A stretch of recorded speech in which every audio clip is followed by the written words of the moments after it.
Hello, I'm Heather. And I'm Ryan. Welcome to the podcast. It's game night, it's sibling rivalry, it's a walk down memory lane, but most importantly, it's politics free. Guaranteed. Welcome to round 10 of Pando. It's our final round of Pando. Here's how it works. We have a set of cards. On each one is written 3 personal questions.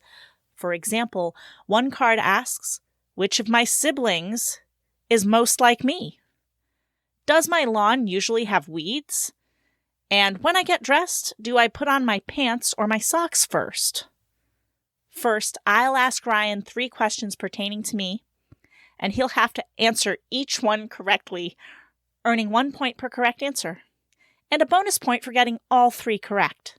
Then we'll switch it around, and it'll be my turn. Whoever scores the most points wins the ever-coveted Gloating Rights Trophy. Until we play again. Always with the dramatic. For the record, Ryan, the sibling I am most like is not, you. Oh, I was going to say, is not you. And for the education of the listeners, in case you didn't know, Ryan is my only sibling. We'll continue. Let's see. My lawn is full of weeds. Tons of weeds. Well mowed, but weedy. Mm-hmm.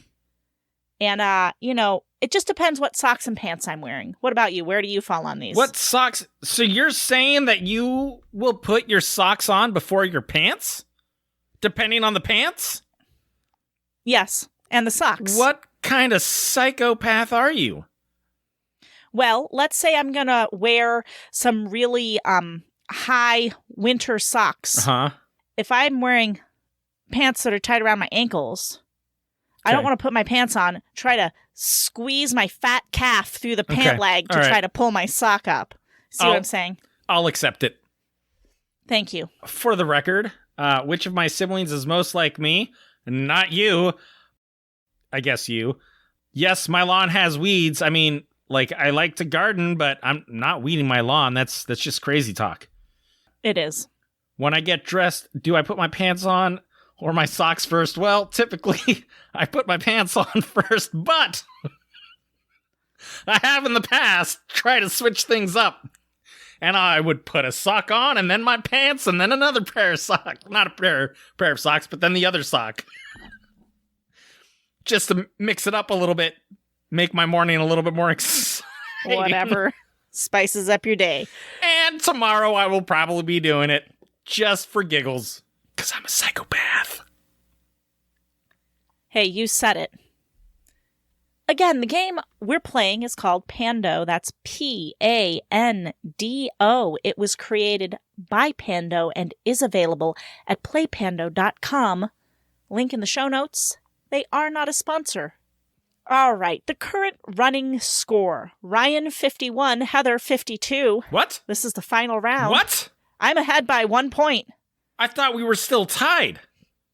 When did that happen? No, You awarded me 2 half points in the last round. God damn it. I am regretting my decision right now. You should be. Heather, are you ready for me to get a bonus point right off the bat? Let's do it. Let's do it. Ryan, have I ever totaled a car? Yes. Great. Let's just move right on. Let's tell the story. I was driving somewhere unfamiliar in Portland, in the Portland area. And I took this turn that I didn't realize was a very sharp turn. It kind of doubled back on itself. It went all the way around. And I skid off the road. And luckily there was a railing there. So the car just got stuck in the railing, the hood. And I got out and I was standing there and saw all this traffic going all the way around. Like nobody was stopping for me. Of course. So I was like, well, and this was the days before cell phones and things like that. So I kind of was like, well, I have no way of getting help. I can't walk anywhere because of all the traffic. So I guess I'll just try to drive the car. We'll see how that goes. So I backed it out and I was like, hey, still drives. I can't really steer very well. The wheel's kind of stuck, but I can make this work. And I had been on my way to visit mom and dad. It was like an hour drive away. So I thought, you know what? I'm like 10 or 15 minutes from home. I'll just double back home and not try to drive an hour in this. And I got in this stop and go traffic, and just rear-ended this little old lady in a massive pickup truck. And it smashed my little 83 Honda Accord. It just like accordioned the hood of this car. I barely managed to get off the road, and she pulled off the road, and I got out of the car, and she got out of her truck. And she says, where's the other car? And I just started sobbing. I was like, what other car? Because this whole thing was my fault. Yeah. This was my fault completely. I rear-ended her. She's like, the car that hit you. And I was like flooded with relief. I was like, oh no, it's just all me. Did it all by myself. She was like, that really sent me flying. Your tiny little car sent me flying. By the way, I think she had a small dent or maybe a small scratch on the back of her pickup truck. Mm-hmm. My car had almost no impact on her pickup truck. We exchanged information. I was sobbing the whole time. Mm-hmm. And then I was just kind of stranded there after she left. I was like, well, I can't drive this car. And I don't really know where I am. So it's like no cell phone, no GPS. There was a payphone there. And there was this really sketchy homeless looking dude holding a sign that was like, garage sale this way. Right? So I went up to him and I was like, no, he came up to me and he was like, do you want some change to make a phone call? Because I guess he had seen everything go down. I was like, yes, that would be lovely. So this really homeless looking guy gave me his change. And I called mom and dad to come pick me up. But I always thought that was so nice of him because he really did not look like, if I'm remembering this now as it's coming back to me as I'm telling the story, he actually was telling me that he had just gotten this job holding this garage sale sign. They were paying him a little bit of money for it. Oh, wow. And he was really happy because it was like his first job in a while. And I took all of his change. Listen, let's just go on. I shouldn't have done that, but I didn't have any other way of contacting anyone. So thank you, that guy, wherever you are. You really did me a solid there. Ryan, do I work too much? So, hear me out, okay? Okay. You have a full-time job as a mother. On top of this and whatever else you do, yes, you do. Okay, well, this is a matter of opinion. Because I don't really feel like I work too much. Do you know what I mean? I understand what you mean, Heather. This did not go the way that I wanted it to go. Because my original answer was going to be no, but then I took into account that you stay at home and take care of 2 young children. And then you were also doing like another podcast by yourself, and then another podcast by yourself. Yeah, I had a few going. 4 podcasts going. I realized it was all too much. See, there I felt like I was doing too much. Right. And so I cut out and I just said, let's just do this one podcast, which was a huge sigh of relief. And ever since then, I've felt quite comfortable with the amount of what I have to do. Well, that's good. So 0 points for you. Ryan, who is my email provider? Gmail. That's got to be the easiest question. Great job. 1 point for you. What are my first 3 questions? The milk is 2 days beyond the expiration date. Do I drink it or throw it out? I think if you happen to notice that, you might just make sure it smells okay first. But I think you would drink that, yes. Yes, that is correct. Can I jump into a conversation with a group of strangers easily? Ryan, I believe that you can. Even if you might feel a bit uncomfortable or try to tell me that you can't. I believe that you can jump into a conversation with a group of strangers easily, yes. I don't feel like I can, because as I have discussed before on this podcast, not too long ago, that if I'm around a group of new people, I am very uncomfortable. And it's very hard. But you jump into a conversation with them. But I don't really jump in. I let them do the talking. And then I kind of find, like, stuff that I can talk about. I don't do it very easily. I'm not very good at it. I'm not shitting you, Heather. Group of strangers, it's very awkward for me. So you're telling me I don't get a point for this? That is what I'm telling you. Highway robbery. Heather, Mm-hmm. have I ever lived alone? Yes, you have, Ryan. That is correct. I have never lived alone. As I was writing down that question for you, I realized, oh my God, I've literally never lived alone. I've always lived with somebody else, one or more people, my entire life. Well, when I lived alone, Rebecca and I were dating, and she was still going to trade school. So she was gone all week. I stayed by myself, obviously, in a little studio apartment, and it was so boring. I actually ended up getting a part-time job to kill time because I was that bored. There you go. Ryan. Yes? Can I roll my tongue? Yes, you can. Correct. Oh, thank God. Because I for sure thought you were going to tell me no. It makes for great podcast. Rolling your tongue. Fuck. I hope you can do this because... I thought it meant roll your tongue like when you go like that. Yeah, you roll your tongue. That's not what it means? Yeah, that's what that means. I knew you could do that. I can also do that if that makes you feel better. It does. I should get 2 points for that one. No, you don't get 2 points for that one. I should give you half a point for that one, for doubting yourself. No. Have I ever TP'd a house? No. Do not tell me you have. Okay. I should probably let you know that you were right. I didn't bother acknowledging you because you were so right that it didn't need acknowledgement. And then I was like, oh, people probably want to know if I've ever done that. Ryan, do I often lose my temper? Not as much as you used to. I'll take that answer, but that's true. Yeah, I rarely lose my temper now. I used to lose it a lot when I was younger. I haven't looked at the other questions. I really hope they're hard.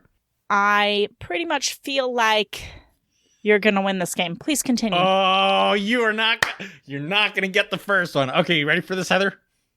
Yes, I'm ready. Where do I generally buy my underwear?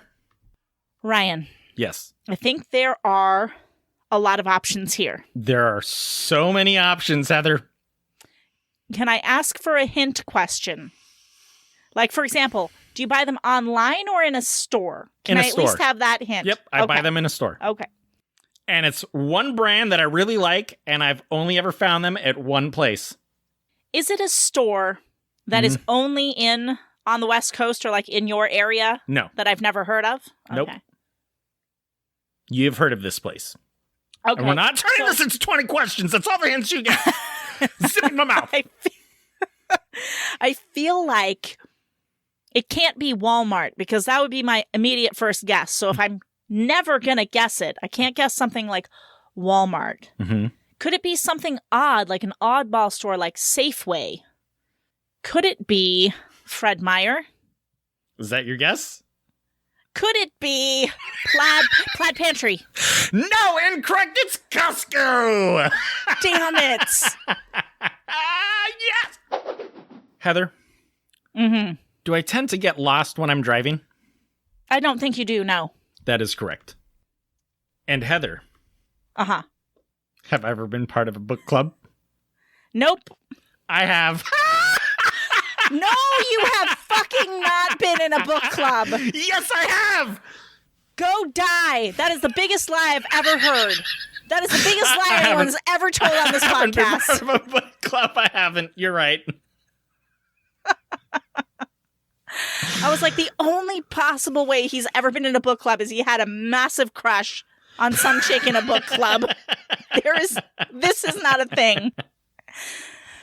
Well, you won, I think. Let's count that up. So I think we're tied, Heather. I think we're tied. I think my bonus point tied us up. You scored 6, bringing your total to 57. Mm-hmm. I scored 3. What? Oh, no. No. You scored 4. I scored 4 because you lied about the book club. Yes. I scored 4, which brings my total to 56. To 56. I win again! It just hurts my heart so much that I cannot win a single... That's 3. I'm 0-3. You're 0-3, Heather. You're 0-3. Guess what, Heather? Guess who sucks? You suck. You do. Heather sucks. Heather sucks. Okay, Heather listen. Sucks. Just I got stop the it. voting rights. Just let me have it. You suck. Heather sucks. Now that display of despicability is over, I win. it's over. We're I going won to the go whole on with the thing. episode. Okay, we're going to go on with the episode. And here's the thing, right? I did not really find anything of much interest to research based on the cards this week, so we're just going to do some stories from Reddit. We're going to skip right to that. And here is the question. Pranksters of Reddit, what prank you pulled went horribly wrong and why? And I based that on the question, have you ever TP'd a house? Because that's a prank. From King Tony H. April Fool's Day a few years back, I wanted to prank my roommate by putting plastic wrap over the toilet. I was the first one to pee the next morning, forgot about the prank. From Boss Share 47. By the way, this particular thread was really dark. I had to look for lighter-hearted stuff, but it might be kind of edgy on some of them. So here we go. High school dance. We told one of our friends that Angela was hot and he should ask her to dance. Angela, I'm saying it like that because the name is in quotes, was not hot or skinny. They danced, dated, fell in love, got married, had 4 kids, got divorced. Haven't seen or heard from him in years. TLDR, our prank created a single mom of 4. Oh, fuck. All right, from Almost Deaf 33. I don't prank people that often, so mine is a little tame. But when I was in 7th grade, I pulled a chair out from under this girl I liked at the time. You know, where you're like, here, have a seat. And then they go to sit down, totally expecting a chair to be there, but then you pull it away and it's totally not there. So the person drops right to the ground. I thought it'd be funny, but she dropped pretty hard and ended up fracturing her tailbone. Jeez. She never liked me back. Understandable. From Clever Meals.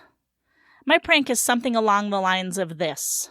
I'm a postgraduate student, and since there are so few of us, about 11 in total, we get a shared office. One of my friends was in early one morning, and she got in just before I did. I came in and saw her bag on the table, so I assumed she was in the mini kitchen getting coffee.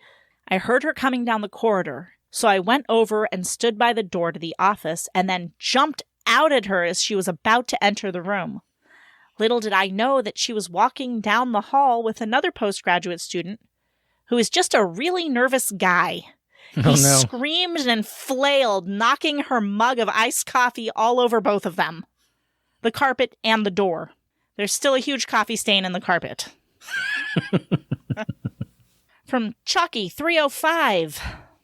Auto repair shop. Target was a drunk bastard that would prank everyone else and always show up hungover. So after the 3rd water bucket over the door, each one hitting me, I decided it needed to end. After close, the target changes and is gone. I took his boots, pulled out the inner sole, then put a nail through the shoe into the wooden floor, then glued the inner sole back down with a heavy industrial glue. Both shoes were in front of a chair.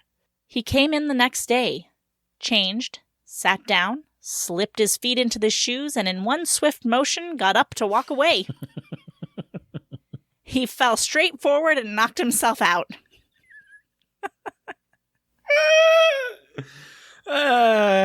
He deserved it.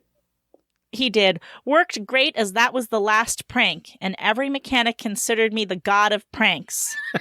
But the EMTs didn't find it as funny. No one ratted me out, even though everyone knew. So that reminds me of a prank that I pulled once. Oh, please. So there was this little office that we used to eat lunch in every day. And every day, there was this little bucket that I would sit on, and this guy would come in, and he would just kick my bucket across the room, so I'd have to go across the room and grab the bucket, set it back down, and do my thing. Well, he did this for weeks. And I was like, you know what? I've had enough of this. So I ended up cutting the bottom of the bucket out, and I filled it up with giant nuts and bolts. Mm-hmm. So I set it down, and I put the lid back on. Next day, he comes in, and he kicks this bucket, and he's like, fuck! And then he goes to pull the bucket up to throw it across the room, and the nuts and bolts came spilling out. And, of course, he throws the bucket across the room still. And I just thought it was so hilarious, as did everybody else. And then I had to clean up the nuts and bolts. Love that prank. From Squirtus Mayfield. Last April Fool's Day, me and my buddy went to Target and picked up a bunch of murder stuff.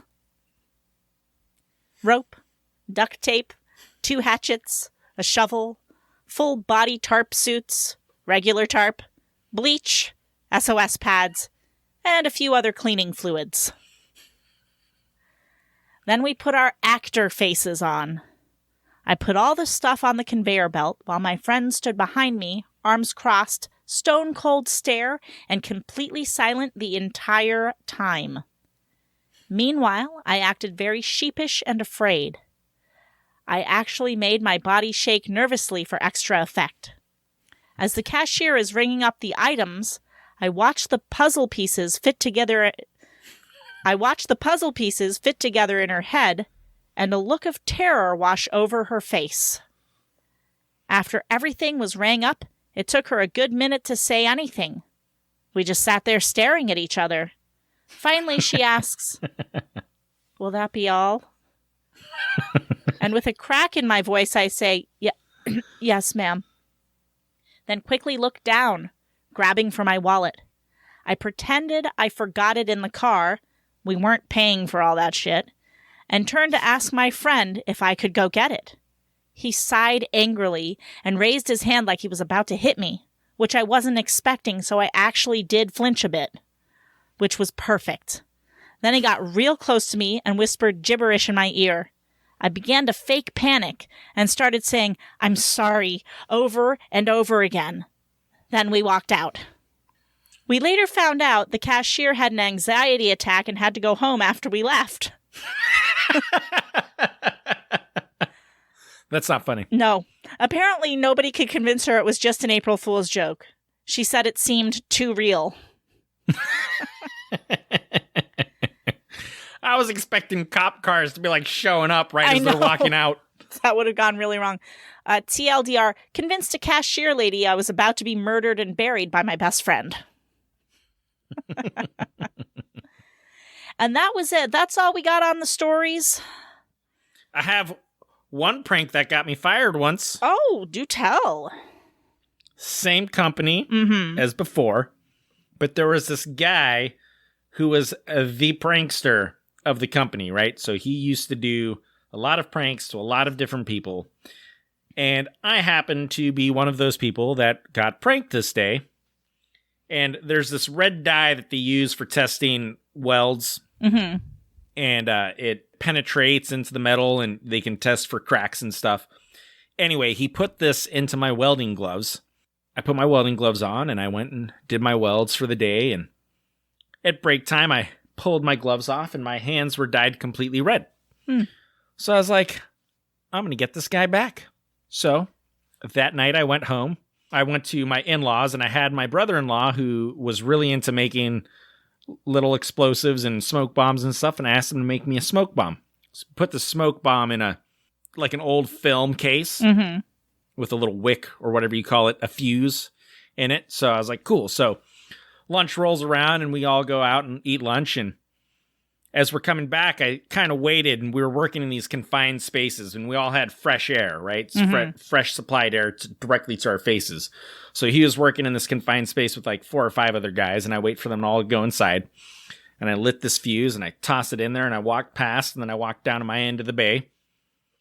And I start suiting up to get into my confined space and I turn around and the whole north end of the bay was like covered in this thick white smoke. I mean, like it was filled.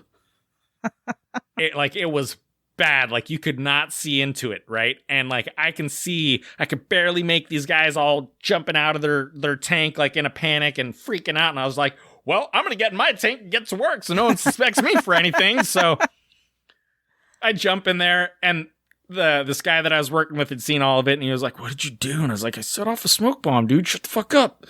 So like, so we get in there and we get to work, and about 5 minutes later I hear, Ryan McLeod, get your ass out here right now. So I was like, crap. So like, I get out of the tank, and there's my foreman, the shop foreman, the superintendent, who was the one yelling at me, and then one other person I remember, who I think it was the weld foreman. And he goes, can you explain this? And he throws like this melted remains of film case in front of me, right? And I look at it, and I look at him, and I said, yeah, it's a smoke bomb. And he goes, were you the one that set it off? And I said, yes, it was me. And he said, pack your shit up and go home. I don't ever want to see your face again. And I was like, okay. I was like, can I leave my tools here for the meantime? I can't really get them home in my car. And he's like, yeah, whatever. Just get out of here. Just leave. And I was like, okay. So I get in the car and I drive away, and I was like, crap, like, what am I going to do? Like, when I get home, I got to tell Rebecca that I got fired over a smoke bomb from a really good job. And I was sitting there freaking out, like, oh God, what am I going to tell her? What am I going to tell her? And so I end up calling the foreman, and I was like, hey, dude, like, did you hear about what happened? He's like, yeah, I heard about it. And I was like, man, I really messed up. Like, I don't know what to do. I really need this job. Like, what I did was super dumb. Like, is there any way you can talk to James, quote unquote, about it? Mm-hmm. He's like, yeah, I'll see what I can do. So as I'm going home, I get a call. James calls. And he's like, hey, Ryan, how you doing? I'm like, I'm doing okay. And he's like, so we're going to turn your firing into a suspension. He's like, so why don't you be back here on Tuesday? Because it was Friday, I think. Or it was Thursday when this happened. So it was like a 3-day suspension. So it's like, and we were working overtime at the time, right? So he's like, yeah, why don't you come in early? And I was like, you still want me to come in for overtime? He's like, yeah, that's fine. I was like, okay. He's like, but come by my office. We need to have a chat first. Well, what was the guy's reaction that you pranked? Did you ever find out? Oh, he was so pissed off. Like, well, every single guy in there was pissed off, but he was especially pissed off because I put them in danger. But I didn't. I didn't put them in danger because I knew that, A, they were going to be able to get out of there just fine, and I knew they all had fresh air on, otherwise I wouldn't have done it. And I made sure they were all going in with their fresh air. And anyway, but yeah, I mean, this guy put like, we have flux type of welding, but it's like loose flux. Like, he would put that stuff in people's sandwiches. So, like, God, when they go to take a bite out of their sandwich, they got, like, a big old mouthful of thick, gritty sand, basically. Oh. One of his pranks I got blamed for. We have this big plasma arc table. So, it just, like, you put sheet metal down on this thing, and then it submerges it into water, and then this plasma cutter comes down and cuts out all the shapes and stuff out of the metal. Uh-huh. Well, the water has to cycle, so they have this little bubbler on the end that just, cycles the water through the whole thing so it doesn't get stagnant. And he dumped a whole thing of Dawn dish detergent into this. And I have never seen so many freaking bubbles in my life. And it was like filling up this whole end of the bay. And I was like, this is awesome.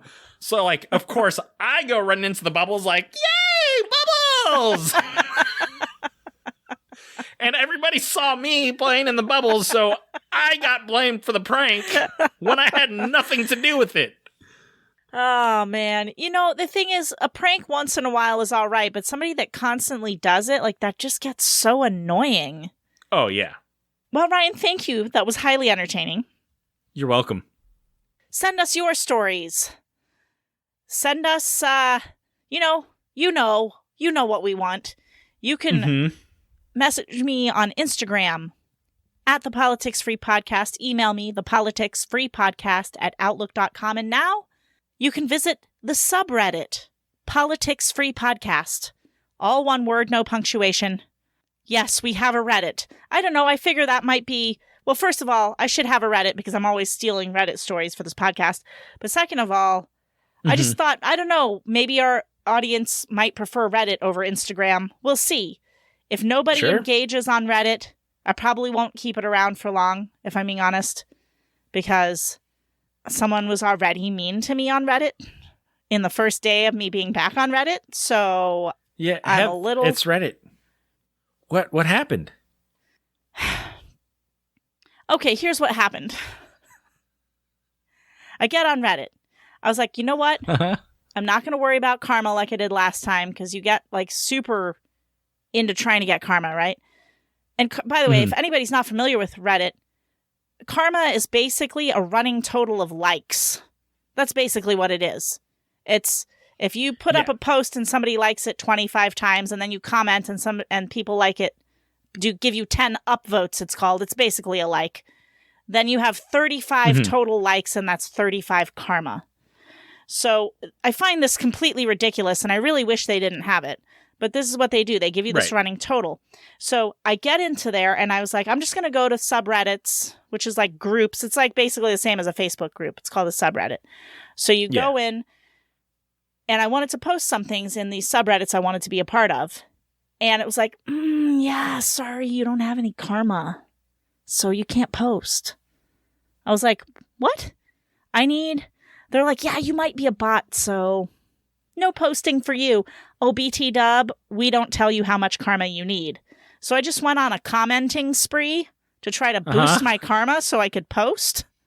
Yeah. And like this one guy replies to one of my comments. He's like, you have posted a lot for your first 9 hours.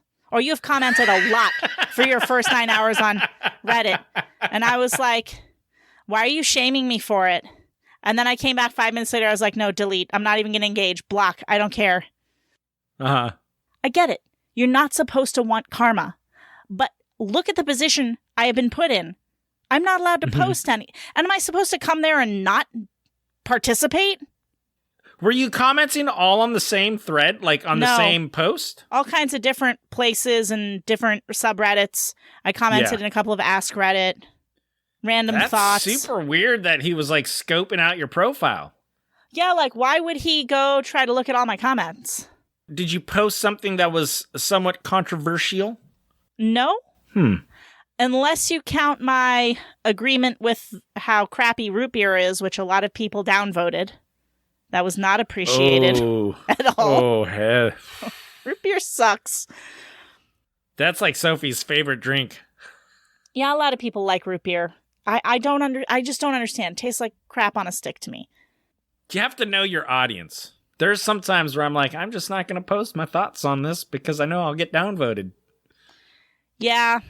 Look, I didn't really care that I got downvoted for not liking root beer. I really didn't. I forget what I posted. I posted something that went viral on Reddit, or at least in the subreddit, and I got put into the popular club automatically. Oh wow! Included into the popular club. I should not be seething with envy right now, but I really am. Anyway, we have a subreddit, Politics Free Podcast. You can go ahead and join that subreddit, and I will be posting up like questions, polls, and things. You can give us your stories there. So if that is something you prefer over Instagram or emailing or visiting the website and leaving a voice message, thepoliticsfreepodcast.com, then go ahead and use Reddit.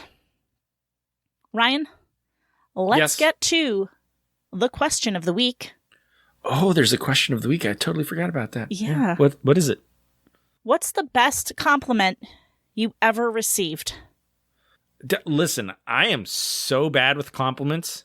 Anybody gives me a compliment and I automatically like shut down. Like I don't know how to handle it. But okay, isn't there a compliment that just has stood out and you're like, I really appreciated that? I mean, one that I got recently was from one of the foremen at the company that I work at. And basically, he was telling me how much he appreciated my work and appreciated my work ethic and said that I was really going to go places with the company, and it was very heartfelt. Aww. And I was like, thank you. Thank you, sir. My best compliment here. This is the only compliment that stands out in my mind that I think of from time to time. I appreciated it. I wrote these song lyrics one time for a Christmas song, and I read them to a friend of mine. And then I said, "Oh, they're not genius or anything." And she literally said, "I disagree." And I was like, best compliment ever. I wrote genius lyrics. These are the best. But I did. I really appreciate it. It went to my heart. It did. And I, also to my head a little, not going to lie, really did. Yeah. So I know this is totally going to negate the compliment that I just got, but it was from a total stranger. I was on a metro bus, right? And it was packed. I managed to get a seat, and I'm sitting next to this younger girl. She's probably about the same age as I was at the time. And we're sitting there, and there's this guy, and he's like holding on like this, and his armpit is like inches from my face. And it smelled so freaking bad. And I just sat there, and there was nothing I could do about it. There was no reason to get mad.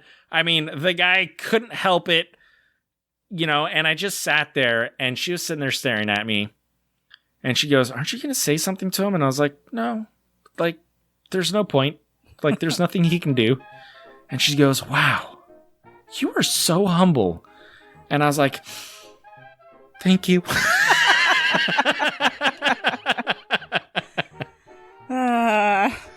Yeah, compliments are great. Compliment someone today.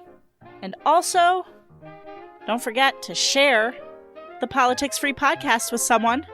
And we will catch you at the next episode. Until we play again.